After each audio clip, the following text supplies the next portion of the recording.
Welcome back to the channel. We are here March 22nd is going to be the breakdown for March 23rd Draftkings slate that we have on Tuesday, 6-game slate, medium slate. So we should be finding some okay value in here, not a ton with like you would see in the 10-game slate. We're going to dig deep into this, starting at the point guard position, starting 7K and below. And before I get to that, we're going to start off with the teams you need to focus on.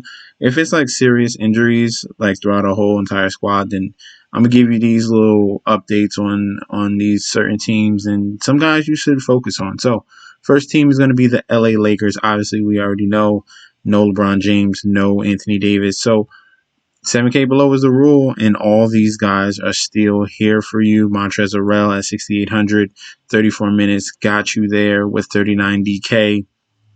Kyle Kuzma, 68. They bumped him up just a little bit, got you 32 in his last game. If they can keep this game close, which it is New Orleans Pelicans, they do not play good defense at all. They give up leads on a regular basis. They're very, Jekyll and Hyde team. You never should trust this team. But on the defensive side, they're going to let points go. Dennis Schroeder at 66 got you 27. You wanted a little bit better performance out of him, but it was a tough matchup going up against the Phoenix Suns and their elite defense. But a dude that I really focused on was Talon Horton Tucker. THT at 4,200. They bumped him up $1,300. I hope you got the opportunity to play him in that game. Like I'm saying, he's taking over that second unit. Maybe sometimes in that first unit, bringing up the ball, got you 17 points. He's a very versatile scorer, 3 assists, 6 rebounds, 1 block, and 1 steal.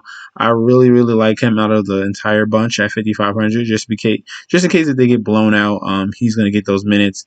They like him as a prospect, and maybe he becomes a major factor down the road in the playoffs. We will see.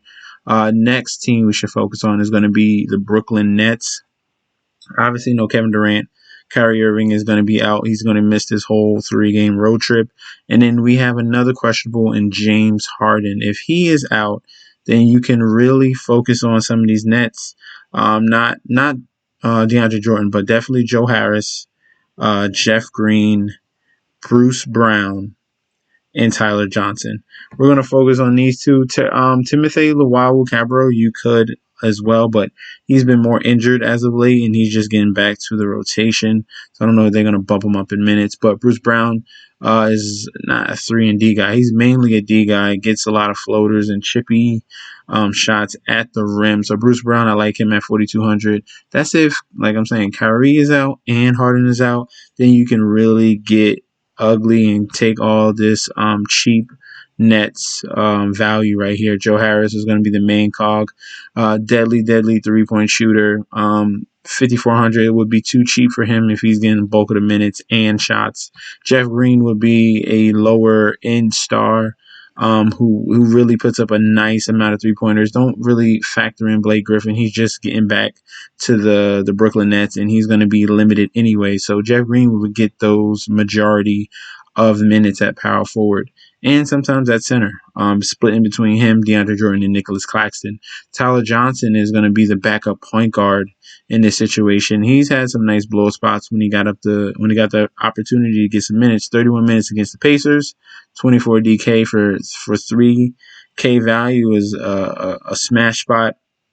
So if he's getting upwards in minutes and usage, I would watch him as well as a really, really dirt cheap guy. But the main people to focus on is going to be Bruce Brown, Joe Harris, and Jeff Green. That is if Harden is out. If Harden's in, then I still like Bruce Brown and Joe Harris.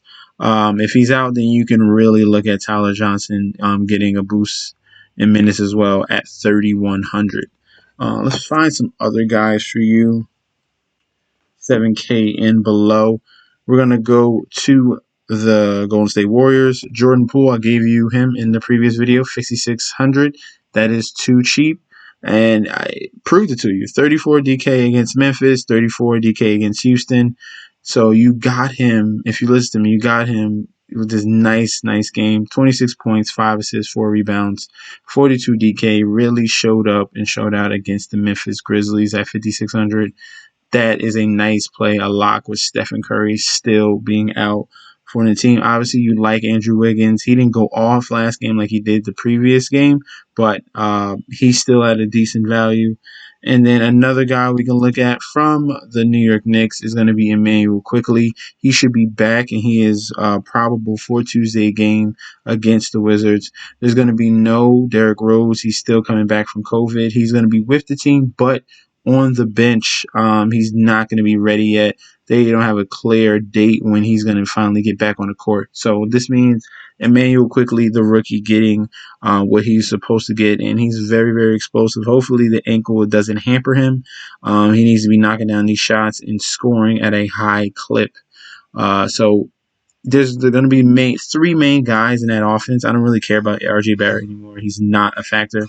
So it's Randall. It's Quickly. If he's back in there, it's going to be Alec Burks as well, who has been very, very consistent, stepping in as a scorer for this team. They keeping games very, very close.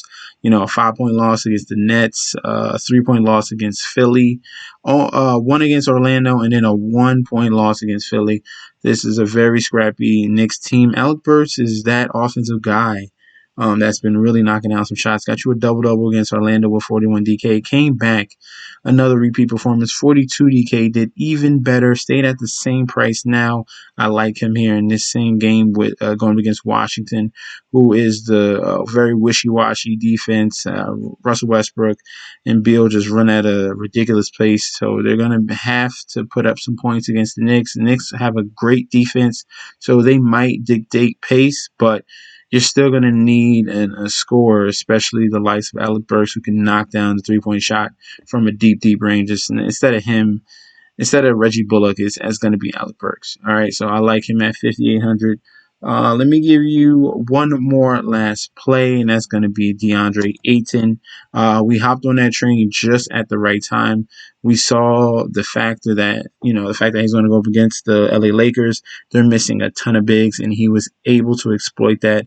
Obviously in the paint, putting up 26 points. Didn't get you a double-double, but got you 41 DK at 6K salary, and they lowered his price. So that does not make any sense. He should not ever be a 5K player. He is a 7K player when he's really on, and he's going to get back to that. And against Miami, obviously tough matchup, but him and Bam Adebayo are going to be banging down low, and we're just taking value right here with the talent plus the salary price.